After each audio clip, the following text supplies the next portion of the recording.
HanselMinutes.com. It's Hansel Minutes, a weekly discussion with web developer and technologist Scott Hanselman. This is Lawrence Ryan announcing show number 358, recorded live Thursday, February 7th, 2013. Support for Hansel Minutes is provided by Telerik, offering the best in developer tools and support. Online at telerik.com. And by Franklins.net, training developers to work smarter. And now offering GesturePack, a powerful gesture recording and recognition system for Microsoft Connect for Windows developers. Details at gesturepak.com. In this episode, Scott talks to 343 Studios engineer Caitie McCaffrey about how they use the cloud to run services for Halo 4. Hi, this is Scott Hanselman. This is another episode of Hansel Minutes, and it's Halo Week. I just made that up, but it would be cool if it was Halo Week. But I do have on the phone Caitie McCaffrey from Microsoft, who also works for the internal studio 343 Industries. How are you, Caitie? I'm good. How are you? Very cool. Very cool.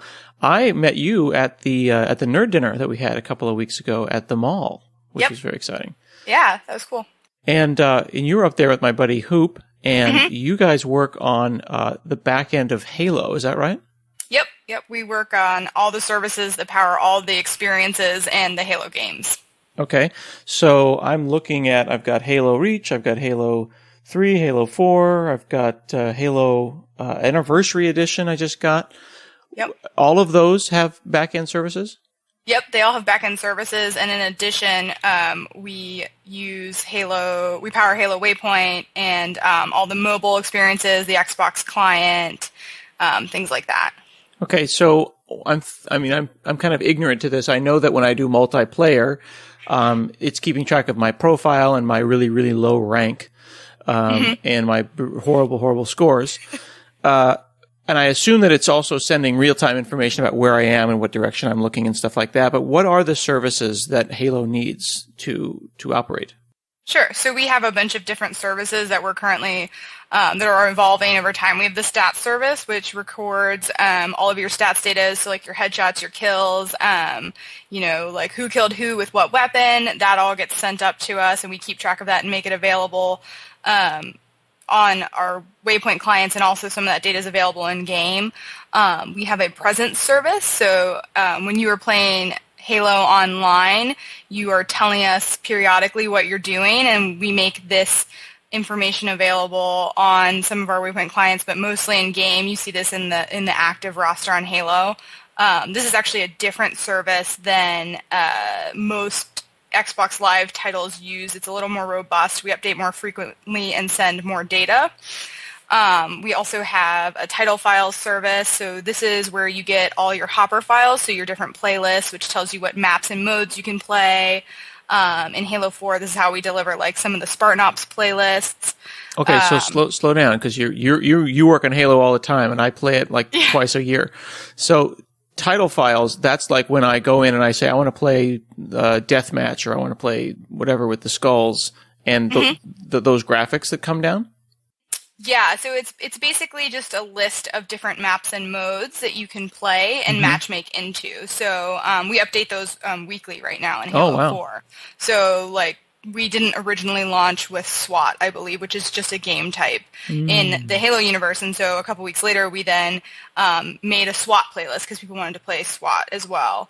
So it's just, and so when we release new map packs, we'll also release new playlists, because that will make the new maps that just came out available for people who want to play on them. And these things like stats and presence, there's like the real-time multiplayer aspect of services, but then stats like, how many times you've shot someone with a shotgun. Right. Are those things being calculated on the server or on the client? So some of it's a mix. We get some aggregates from the client for what you did in the game, but your lifetime of like kills and deaths and all of that is being aggregated on the server. It's also kind of interesting to point out that our stats service is not real time. So you play a game and then we get your stats, and we may be able to process it right away, but we also have the ability to wait if we're having a lot of load. Presence, on the other hand, is completely real time. So everything you're seeing there is up to date and happening right now. That's really interesting because I was talking to the Stack Overflow guys before, and you know how Stack Overflow has achievements, and Right. some of the achievements are super complicated. You know, it's just like, I don't know, got downvoted on a Tuesday by a guy from Russia. And it's like, whoa, how did they do that? You know, and they said that they've got these triggers where, something gets set up and then they'll fire off a trigger, and that's kind of real time. But then they've got batches that'll run. Some might be every hour and some might be once a week, depending on the complexity of the calculation of the achievement. Is your system similar? It's not like we're running batch jobs on SQL is sort of the analogy you're making there. What we do in Stat Service is we use Service Bus, Azure Service Bus queues that we get them from the game. We get your data, and then we send back, as soon as we've stored it durably, we send back okay, we got your data, or response to the game, and then the players can keep playing without having to wait for us to do a more complex operation. Once we do start processing your stats, though, we process and update everything at once. So it's just a transaction. Oh, okay. So you're using. So the interesting part there is you're using Azure and you're using Azure Service Bus. So you're kind of using it in a queuing sense. You throw it into the queue, fire and forget, so it doesn't slow down the game. Exactly. And then the server gets around to it, and if the queue gets full, well then you'll get to it when you get to it. Exactly. Okay, that's cool. So stats, presence, title files. We have a couple more. We have a user-generated content service. This is whenever you take a screenshot or you make a map in the world editor called Forge. You can upload these things to our service, and then they're available via Waypoint, or other players can download them as well. So we have a service for that. And then we also have a cheating and banning service, which if you are doing bad things in the game, from quitting or griefing other players or being obnoxious on your microphone, we detect all of these things, and then we can actually automatically ban you in real time, semi-real time, and keep the sort of the integrity of the Halo matchmaking experience good for most players. Wow, you can really tell if I'm being mean? Yeah, so we look at a bunch of different things, like are players muting you? Are a lot of people disconnecting from games when you're the host?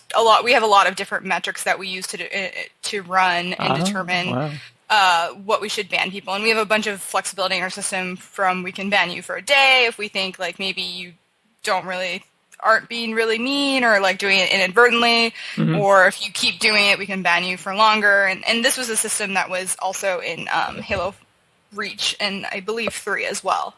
Wow. Okay. So you're not like listening to my conversation and like, oh, he said a naughty word. You're looking at how people react to me. Yep. We're using a lot of the user-generated data that's sent up to us. That's cool. This sounds like a lot of compute work. Yeah. So cheating and banning is really interesting. It's one of the services that I wrote and I really enjoyed, because it used to be done on a nightly batch basis, sort of like the Stack Overflow achievements. We went and used a complex event processing system to do that, so we can do it in more real time. And so things are happening. You get generally when the system's up and running, you'll get the feedback and get banned within 10 to 15 minutes of us detecting that you've done a number of undesirable things, whereas in previous games you would get banned, the next day. Wow. Okay. And you wrote that. So I show up and let's say that I join games and I start being a jerk, and then people start leaving and I'm the only guy left. And this happens a couple times. These are basically stats. These are events that are throwing into a big pile, but they're not correlated events. They're just that, gosh, when Scott shows up, people run away, and they're sitting in a queue somewhere. Yeah, so without getting too much into the depths of the system, it's basically like an event-driven architecture where we look at all the events that are coming up from the players over a period of time, and then we're processing and aggregating a bunch of different events based on rules that we've decided that our community management team has decided if these things are happening, this player is probably not playing is not being a good Halo player, right? They're probably doing something wrong. Sure. I'm less interested in the details. Like, I don't want to give the griefers like data, but I'm interested in like you. So you wrote, and this runs in Azure, and you wrote this in C#? Yep, it runs in Azure. We used a combination of this couples with our stat service. that gets all the events from the game. And we also used Stream Insight in Azure. Mm-hmm. When you write something like this that is big scale, giant scale, how do you keep when you're working this? How do you keep from asking for too much data? Like you're asking questions of a backend system that could explode. It could get like combinatorics or order, n+1 type questions where it's like, oh man, I didn't realize that I just brought the entire system to its knees because I asked a question that I thought was reasonable, but it turned out to be a terabyte of data. So there's two, actually, we have a BI system as well that I haven't mentioned that's, running Hadoop and also in Azure. And that's interesting because that's sort of, we have our data in a different store. So that's sort of how we prevent like taking down the stat service when we're running a really long a long query that pulls a lot of data. For cheating and banning, the interesting thing with complex event processing is the model is sort of like a normal thing is you have all the data and then you run queries over it. With complex event processing, you define the query and then you run a bunch of data through the query. And so the data needs to be temporal in nature, but you're not going to have this problem where you're trying to pull a bunch of data and then hitting your servers really hard. We're just consuming a feed of data from the game and then, creating higher level events on top of it and then acting on those. I see. So it's like a sieve that you're pouring this kind of fire hose of data through and you're kind of seeing if the cheaters fall out of that, as opposed to throwing a bunch of data in a pile and then shoving your hands through it and looking for this cheater in the haystack.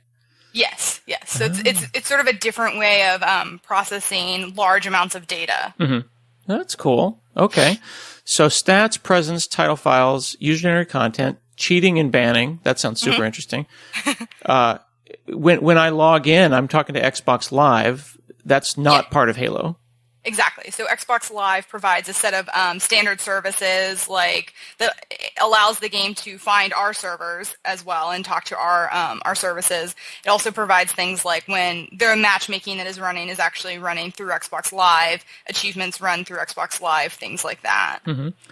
And do you how do you deploy this stuff? Like, do you have like staging where like people who are working on this are playing either a version of Halo or they've pointed that version of Halo at the staging server, and then you can simulate a bunch of bad guys being bad without being on the live network, and then you roll it over into production later? So we use the Azure portal to do a lot of our deployments, and we also use this cool tool called Cerebrata. They have this thing called the Cloud Storage Studio and Azure Management Studio that it looks like the portal, but it has a lot of nice UI features on top of it that makes deploying builds, editing config, doing a VIP swap type of thing in Azure really simple. Right now, we deploy to staging and then do a VIP swap to change out our builds in production. What is a VIP swap? Oh, so in Azure, for every sort of subscription ID, you have the production deployment, which is what is available via your nice friendly DNS name, and then you have a staging deployment, which is only accessible via a GUID, and isn't what the Azure load balancer is sending work to. And so what we do is we spin up actually two full deployments at once in staging, and then a VIP swap is when you tell Azure to change what's in staging with what's in production. So it just does an atomic swap. Is VIP like VIP, like virtual IP? Yeah. Okay, so you don't really like when I was used to doing staging to production roles in the pre-cloud days, there were a bunch of machines that I could point at and say, look, those are staging, and then these are over here in production. And they were very different. And we wouldn't typically swap. It would usually be a roll forward thing. And you don't usually get into swapping comfortably between two systems and calling them both production until you're a very mature organization. But it sounds like with the cloud, you don't really care, right? I mean, they literally production and staging can be the same thing because you are going to just swap back and forth. Exactly. It's a very different deployment model, and it's also very interesting when you think about designing your services on top of this, because you have to basically be super fault tolerant because we're taking down the production service and there may be data in it and we want that data to replay, right? We don't want to lose any data. But at the same time, we don't want to have to we don't expertly time when we do our deployments. We can do them at any time and it just sort of works. And so there's a lot of things from, like idempotency to being super fault tolerant that are helpful in doing that.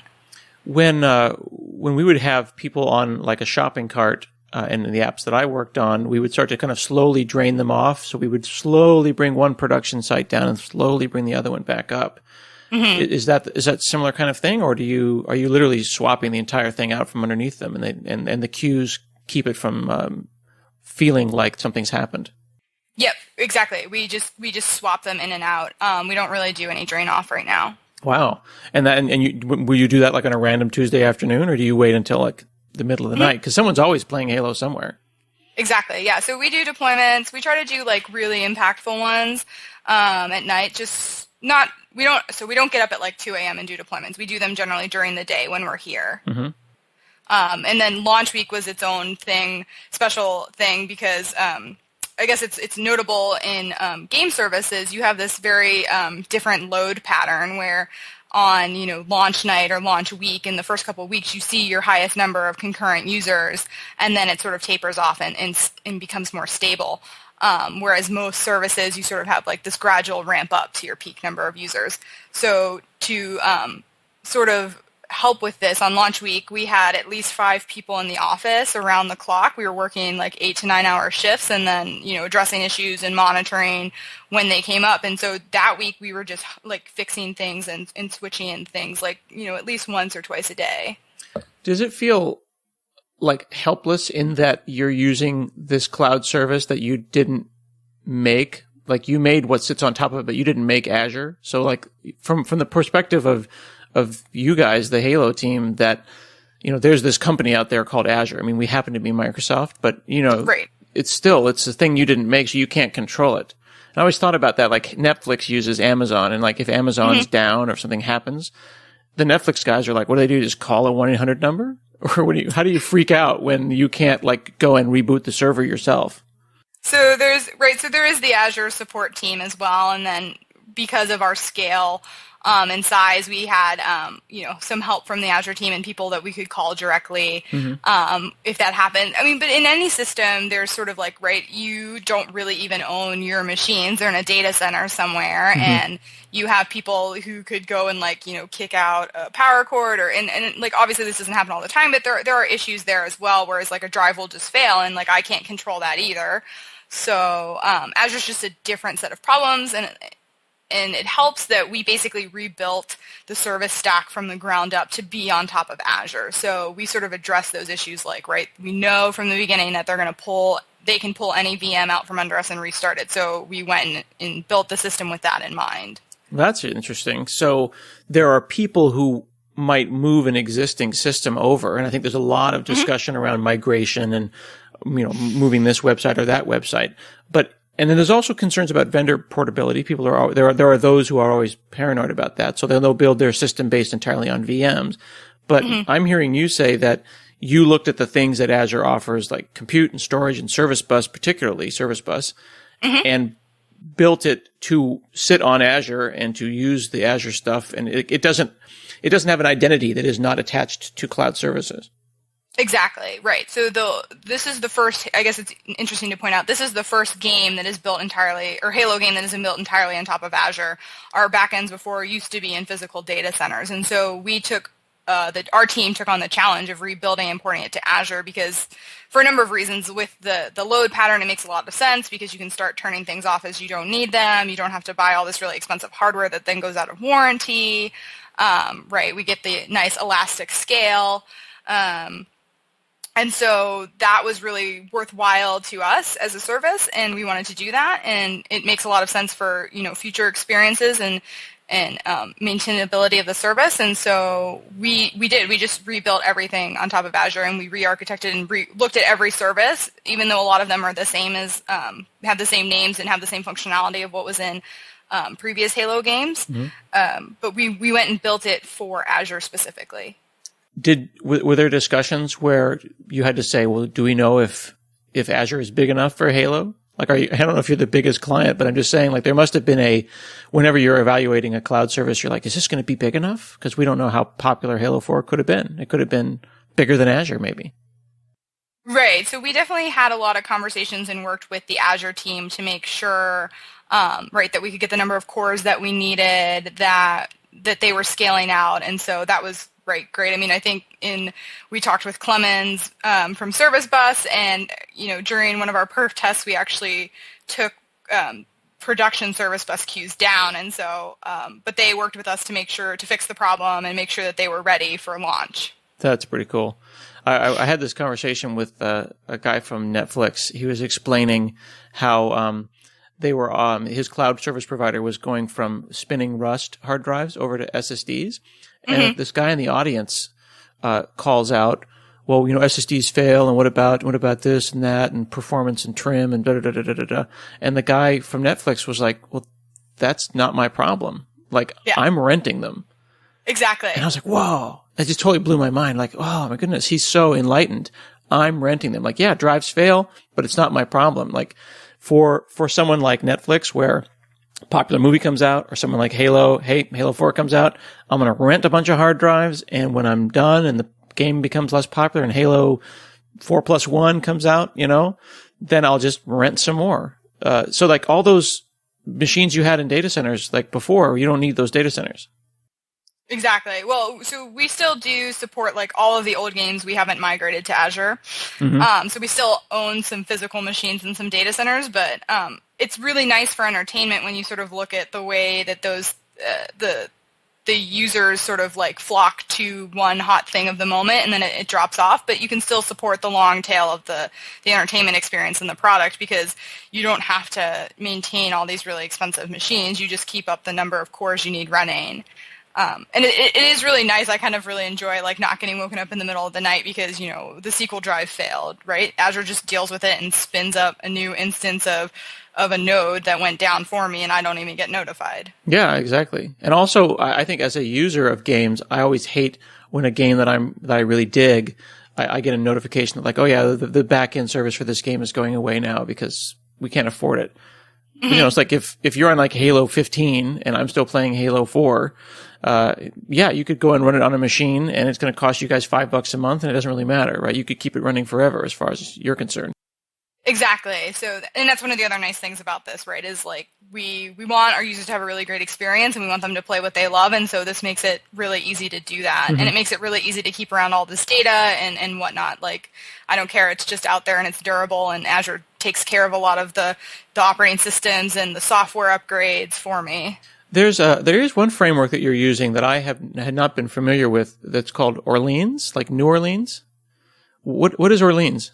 So Orleans is a Microsoft research project, and it's basically a framework for building large, reliable, distributed systems, and it's based on the actor model.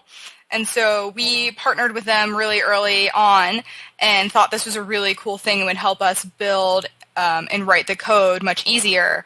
And so we've been working tightly with that group as well. And I'm looking at this here. They have this thing called grains. What is a grain? A grain is sort of a logical unit used to process data, and all of anything that goes, any of the calls that are in a grain run single-threadedly. So everything is asynchronous and non-blocking, but it abstracts away the idea of me having to worry about threading within a single grain. So I can write code synchronously, basically, in a grain. I see. So writing code that is synchronously, of course, is easier because you want to write code that focuses on business. Right. And if you're writing code and you're sitting on a thread and you need data and from all sorts of different locations, you can get your business code kind of tangled up with the business of threading. Mm-hmm. Yeah. So this simplifies a lot of the threading problems. It also is nice because it scales out and does a lot of the addressing for us. So when I say, like go post stats to, for Scott, it just goes, I like do the lookup to find where in this, Orleans does the lookup for me, like where to go send this, what machine to go send this message to. Wow. I'm looking up here and there's no downloads. There's nothing. It's from the Extreme Computing Group, which is an awesome name if you're going to work for a group. Yeah, so unfortunately this isn't available publicly on Microsoft or for people outside of Microsoft to use. Mm-hmm. But working with them is like we worked very closely with that team and they're really awesome. And it's been, I thought it was a great experience working with it and made our lives a lot easier building on top of their framework. Wow. Hopefully that'll come out, or I'll hear more about that. That sounds actually pretty sweet. Yeah, it's very cool. That's cool. And Service Bus, I wrote a couple of basic service relays and some different stuff, but I haven't dug too much into service. And I do know that, like you said, Clemens Vasters from that team is always telling me to get on Service Bus. And there's actually a video where you're up there with Hoop and one of your teammates, Angus, Yep. talking about Service Bus on Channel 9, and I'll put a link to that in the show notes. How is Service Bus different from just using like MSMQ?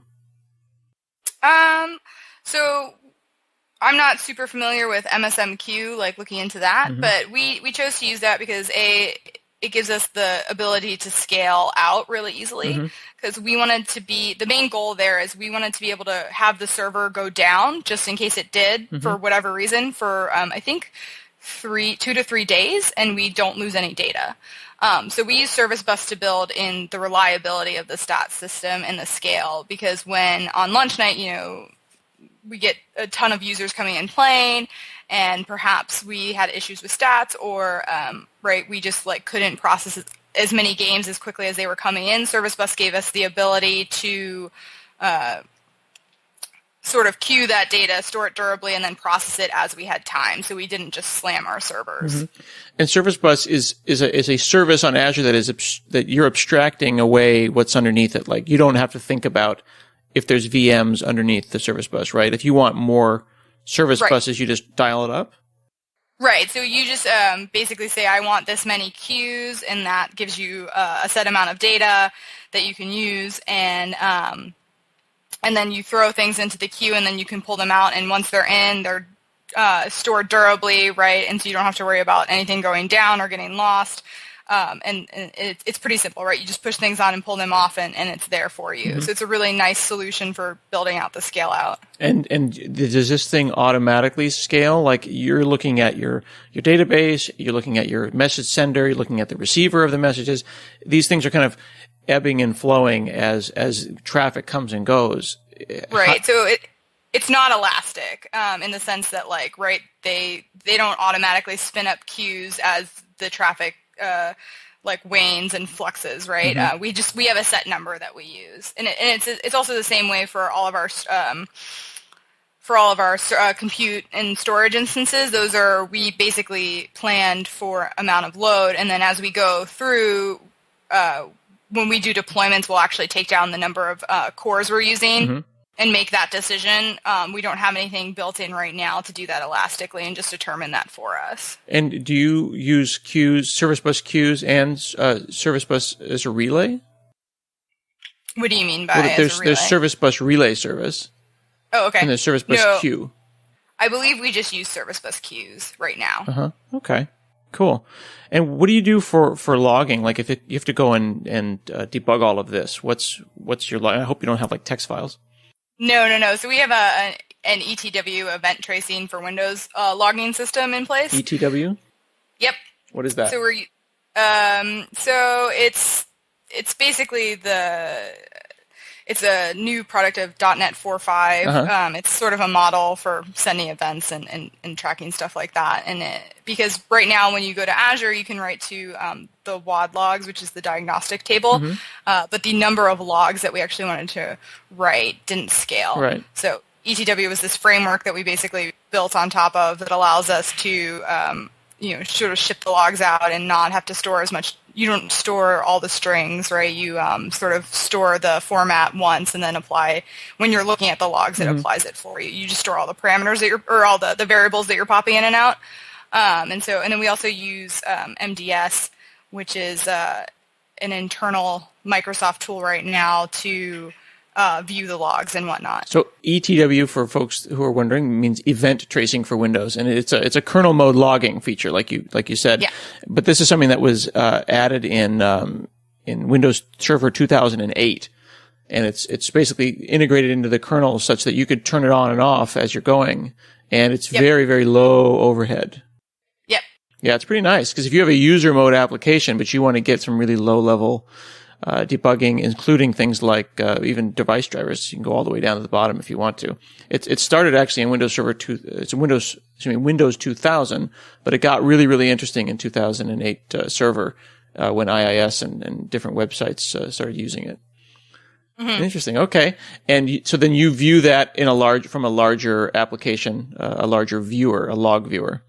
Right. That sort of aggregates all the logs from all our different machines and by our services, so we can run queries on top of them and look at what we think is interesting. So I heard that you said that you used a management, the management portal as well as a third-party management portal. But do you ever do any scripting? Like I kind of imagined a large system like this would include PowerShell scripts to fire up and turn down things. So we have some tools right now. It's one of the things that we're working on currently is building out stuff. So a lot of the things that we do manually through the portal and whatnot are done via just, one-click deployments type is the scenario that we want to get to. We're just not there yet because we just didn't have time. Mm-hmm. And when you, when I log into Azure, I have like a live ID and a credit card. Is there like this is just a totally random question because I got to ask a random one at the end. Is there like some dude's credit card being charged?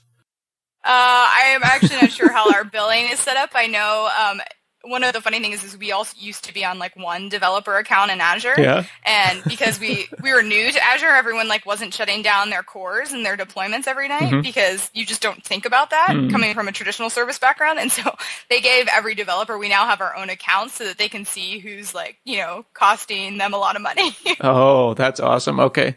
Because that is the fear. I mean, that's funny. Once you have a whole lot of stuff running on Azure, you do have to think about does this need to be running? And and it's kind of cool. It's almost like running your website in Azure is almost like the way that you drive a Prius. If you've ever got you have a Prius? Anything like that? Have you ever driven a hybrid car? Yeah. There's a gamification when you get a hybrid car, and it's like, okay, I can do 44 miles per gallon, right? I'm going to save 5 cents. And it changes the way you drive. And cloud services change the way you write code in that you want to squeeze that last penny. Right. So it's just like an interesting note. Obviously I would never say just take code out of a server and port it into Azure. You could do it and it will probably work, but it's not going to be super cost effective or efficient. Mm-hmm. I think really thinking about how you design your service for Azure so that you're getting the most out of the pricing model and you're building it for this sort of it's kind of a chaotic environment where you assume things fail is super helpful and makes your services more reliable, and it'll make them scale out better as you move forward and get more users as well. Very cool. Well, thanks so much for chatting with me today, Caitie. No problem. Cool. Next couple of weeks, we're actually going to have the Waypoint, the client-side people who consume and use your services, and we're going to talk to those folks too. So we're going to see how Halo works on the back and the front end. Cool. This has been another episode of Hansel Minutes, and we'll see you again next week.